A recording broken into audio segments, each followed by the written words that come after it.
Hi, this is Glenda. I'm afraid life has been getting in the way of crafting and I haven't been doing a lot. We've finally got our ensuite finished, apart from the painting that we have to do ourselves. My husband hasn't been all that well. We've been on a little camping trip with the family, and also I passed 1,000 subbies since I last did a video, which is all very exciting. So yeah, I haven't been doing a huge amount craft-wise. So anyway, next Paper Mates, which we're having on Easter Saturday, because apparently most of us aren't going away, or some of us aren't, is going to be on interactive baby cards. So I've started making a couple, and I really like the stamps are out at the moment where you see an animal's front and then the back side. So I went, I didn't go and buy the stamps, but I did get a cut file for my silhouette, so this is one out of the shop. So I've done my cat front, and then I have his bottom on a wobble. So I think that's quite cute, and it gives the idea, because I would never be doing enough of these to warrant buying a stamp, and I haven't seen it for sale anyway. But this was when the cut files were half price, so I got this one, and I also got a hamster that I haven't used yet. So that's my first one. Then I made this one, which is an easel card, and instead of putting the second piece of paper like you normally do, I've simply put my icy pole sticks to make my clothesline, so it's only one piece of card. What I did find with this is if you're going to use pegs or anything heavy, you do need to be able to fix the feet of whatever you've got hanging down, because all my little clothes went upside down and back to front.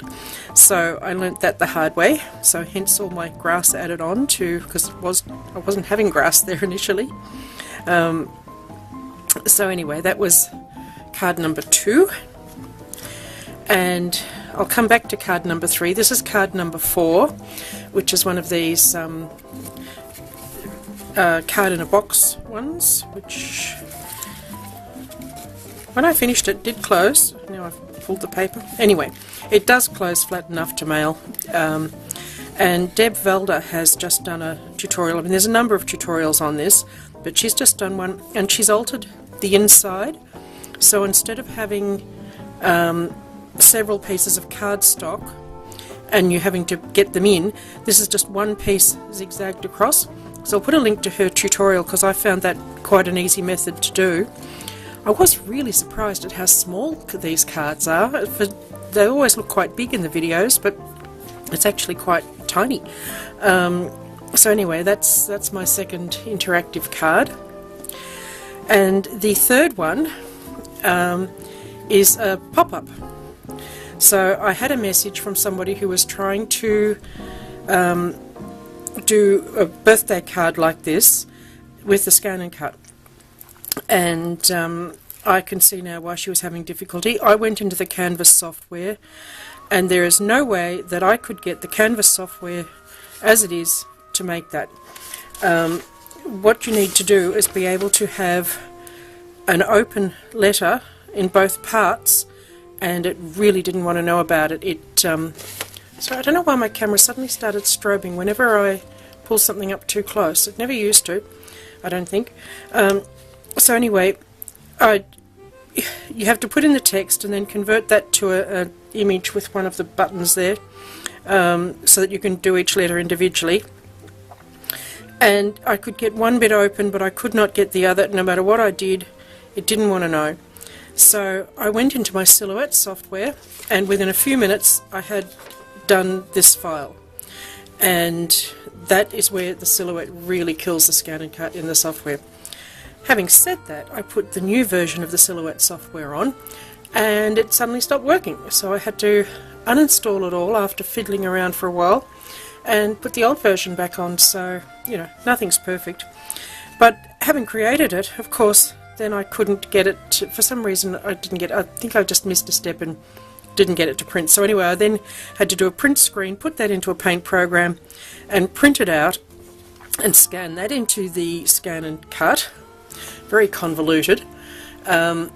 and then I put the file that I'd created, I edited it a bit in the machine and in the Canvas software, and finally ended up with a file that cuts out this part here so that it says baby.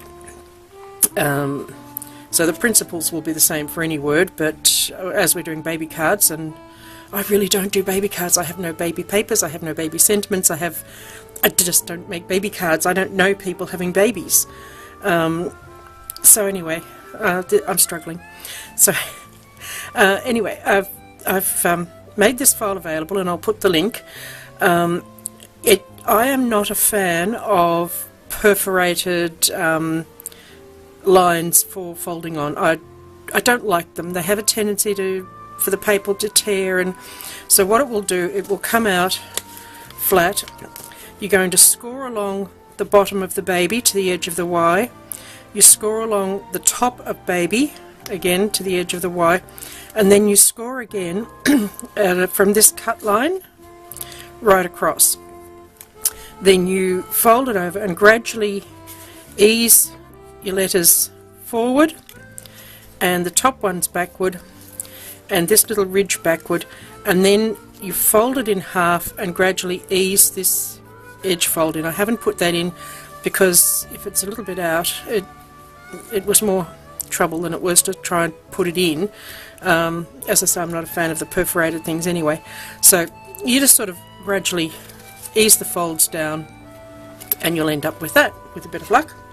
So this one, when I stuck it down, it's only lightweight paper, and I think I would have been better.